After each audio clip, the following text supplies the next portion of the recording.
Nursing a small headache, he went home to rest, without success. His body continued to hum with adrenaline. He felt too hyper to lie down. Sleep would elude him tonight, so he returned to the village to see if the party was winding down. As time dragged on, he sought out a place where he could sit and think, and reflect back. Peter got to his feet, from his vantage point on the hill.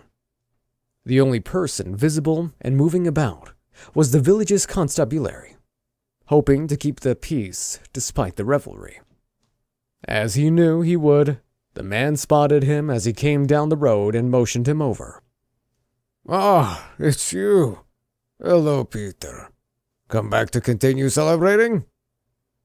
Peter smiled at the man's jest. Old Fedot knew he had left for home earlier in the day. More like I couldn't sleep. Is everyone finally settling down? The constable nodded. "Well, they will resume come sunup. You can count on it." The man eyed him. "I was getting ready to head to my own bed. I strongly suggest you do the same. If you can't sleep, read a book. But you don't need to be wandering around this time of night by yourself. Even though you caught the wolf, it doesn't mean there aren't any more out there." I understand, and I thank you for your warning. I just want to take another look at the wolf, and then I'll be going. The constable chuckled and slapped him on the shoulder. "Still having a hard time believing it, eh? Very well. You've earned the privilege.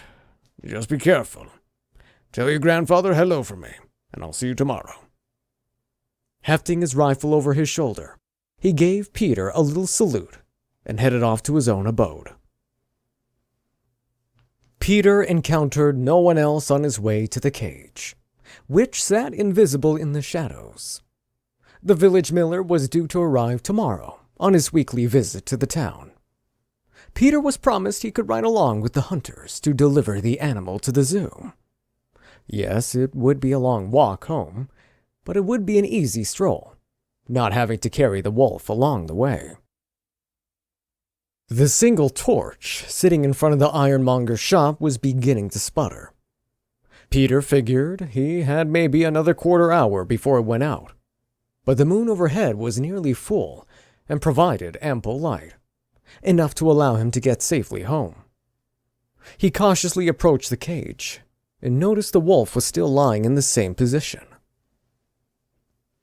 As he neared where he could see its head, the animal opened its eyes. "Do you know we're taking you to the zoo tomorrow? You won't be happy there. It won't be like the forest you're used to, but at least you'll be alive.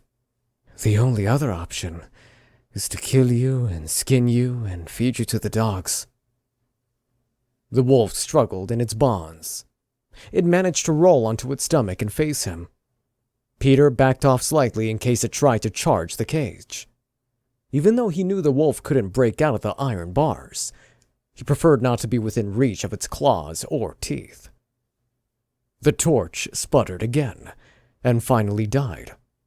Peter stood his ground and waited for his eyes to adjust. The wolf's eyes continued to stare at him, as if they had a light of their own. The shadows around the animal moved in the night wind, and for a moment he would swear they changed shapes, flowed into different forms like black clouds, blurred, shifted. Peter blinked, not believing what he was seeing until the wolf spoke. "What is your name?" Where the wolf had been, a woman lay, stretched out in the same position as the wolf.